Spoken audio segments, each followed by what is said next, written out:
నిన్న ఢిల్లీలో జరిగిన రాహుల్ గాంధీ ప్రియాంక గాంధీల అరెస్టు అప్రజాస్వామికమన్నారు ఎమ్మెల్యే వీర్లపల్లి శంకర్. దేశంలో పాలిస్తున్న బీజేపీ పార్టీ పూర్తిగా కలుషితమై ప్రజాస్వామ్యాన్ని ఖూనీ చేస్తున్నాయన్నారు. బీజేపీ పార్టీకి అనుకూలంగా ఉన్న ప్రాంతాల్లో దొంగ ఓట్లను పెంచుకుని దొంగ గెలుపు సాధించారన్నారు. రాహుల్ గాంధీ అన్ని ఆధారాలతో దొంగ ఓట్ల వ్యవహారాన్ని ప్రజల ముందుకు తెచ్చారన్నారు. ప్రజాస్వామ్యాన్ని పరిరక్షించే బాధ్యత కాంగ్రెస్ పార్టీదన్నారు. ఎన్నికల కమిషన్ మోదీకి తొత్తుగా మారిందన్నారు. స్వాతంత్ర ప్రతిపత్తి కలిగిన సంస్థలను ప్రలోభపెట్టి భయపెట్టి గుప్పిట్లో ఉంచుకున్నారన్నారు. బీజేపీ ఎన్ని కుయుక్తులు పన్నినా దేశ ప్రజలు కాంగ్రెస్ వైపున్నారన్నారు. రాబోయే రోజుల్లో రాహుల్ గాంధీని ప్రధాని కాకుండా అడ్డుకోలేరన్నారు. అన్యాయాలు అక్రమాలు కప్పిపుచ్చుకునేందుకే బీజేపీ పార్టీ అక్రమంగా గద్దెనెక్కుతుందన్నారు. గత 10 ఏళ్లలో ఇదే తరహా బీఆర్ఎస్ పార్టీ పట్ల ఉండేదన్నారు. ప్రజలు బీఆర్ఎస్ పట్ల విసుగు చెంది ఓడించారన్నారు. చాలా బాధాకరం. భారతదేశానికి స్వాతంత్రం తెచ్చుకున్న తర్వాత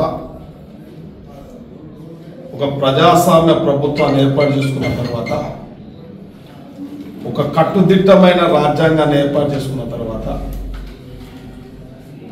ఈ దేశంలో ప్రజాస్వామ్య ప్రభుత్వాలు ఏర్పాటు చేసుకోవాలంటే ఒక స్వయం ప్రతిపత్తి కలిగిన సంస్థ, అది ఎన్నికల సంస్థ ఒకటైతే, రాజకీయ నాయకులు అవినీతిని అక్రమాలు పాల్పడితే ఒక సిబిఐ సంస్థ, అంటే ఇటువంటి స్వయం ప్రతిపత్తి గల శక్తులన్నీ కూడా ఈ దేశానికి ఉపయోగపడే విధంగా, ఈ దేశం యొక్క సాంప్రదాయాన్ని విలువలను కాపాడే విధంగా ఈ సంస్థలు పనిచేయాలి. కానీ ఇవాళ దేశంలో ఉన్న బీజేపీ పార్టీకి కొలీడై, ఈ భాషలో చెప్పాలంటే పూర్తిగా వాళ్ళు కనసాయిలలో పనిచేస్తూ ఉన్నారు. మనుగడ లేని పరిస్థితికి వస్తూ ఉన్నాయి. రోజు రోజుకు ప్రజాస్వామ్యాన్ని కూని చేస్తూ ఉన్నాయి ఈ సంస్థలన్నీ. ఇవాళ ఒక ఓటర్ లిస్టు పారదర్శకంగా దాన్ని తయారు చేసినప్పుడు నిజమైన ఓటర్ ఎన్నికలలో తన ఓటు హక్కును వినియోగించుకున్నప్పుడే ఒక స్పష్టమైన రాజకీయ పార్టీ, ఒక మంచి నాయకుని ఎన్నుకోబడతారు. కానీ ఇవాళ దొడ్డిదారిన ఓటర్ లిస్టుని ఇష్టానుసారంట వాళ్ళకి ఇచ్చిన నచ్చిన పేర్లు ఉండే విధంగా, వారికి వ్యతిరేకంగా ఉన్న ఓటర్స్ని తీసేసే విధంగా ఒక్కొక్క ఇంట్లో ఉదాహరణ వాళ్ళు ఇష్టానుసారంగా నమోదు చేసుకుంటా ఉన్నారు.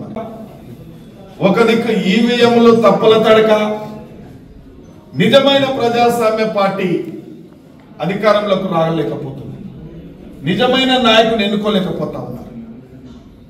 ఇవాళ మా నాయకుడు దేశానికి స్వాతంత్రం తెచ్చిన కుటుంబం, దేశం గురించి ప్రాణత్యాగం చేసిన కుటుంబం, రాజకీయ విలువలు కాపాడే కుటుంబం, ఈ దేశం బాగు కొరకు అహర్నిశలు కృషి చేస్తున్న నాయకుడు రాహుల్ గాంధీ గారు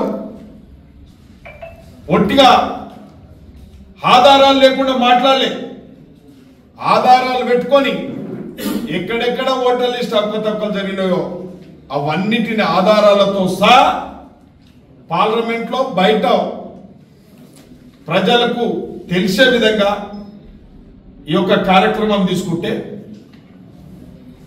ఇవాళ పార్లమెంట్లో వారి వాదన వినిపిస్తే పెడచెవిన పెట్టినప్పటికీ బయట ఇవాళ ఎలక్షన్ కమిషన్కు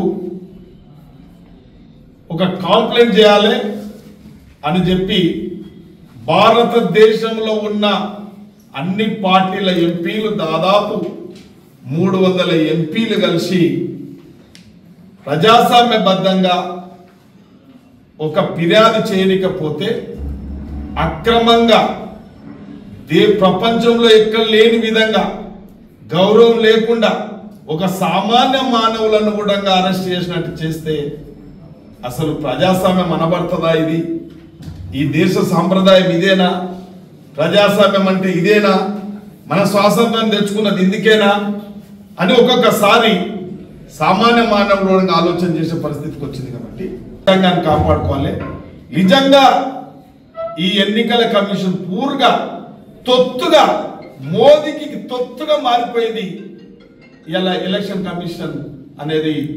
రాష్ట్రంలో గతంలో 10 ఏళ్ళు కూడా ఇక్కడ కూడా టిఆర్ఎస్ పార్టీకి తొత్తుగా మారిపోయింది. ప్రజలు తిరగబడి ప్రజాస్వామ్యాన్ని కాపాడి ప్రజాపాలన నెలకొల్పడారు. ఇలా ప్రజాస్వామ్య ప్రభుత్వం పనిచేస్తుంది. ఇక్కడ దేశంలో ఖబర్దార్ మోడీ బీజేపీ నాయకులారా చెప్తా ఉన్నాం, మీరెంత దొడ్డిదారిన అధికారం అనుభవిస్తూ ఇష్టానుసారంగా ఇలా స్వాతంత్ర ప్రతిపత్తి కలిగిన సంస్థలను మీ గుప్పిట్లో పెట్టుకొని మీ తొత్తులుగా మార్చుకొని అధికారం అనుభవిస్తున్న తస్మత్ జాగ్రత్త. రాబోయే కాలంలో ఎవరు ఊహించని నీవెన్ని ఓటర్ల లిస్టు తప్పులు తడక చేసినా, బోకస్ ఓటర్స్ నమోదు చేసినా, నీవు ఈవీఎంలను వాడినా ఏదో ఒక రోజు ప్రజాస్వామ్య విప్లవం రాబోతుంది ఈ దేశంలో. కనివిని ఎరగని రీతిలో కాంగ్రెస్ పార్టీ అధికారంలోకి రాబోతుంది. భవిష్యత్తులో రాహుల్ గాంధీ ప్రధానమంత్రి కాబోతున్నాడు.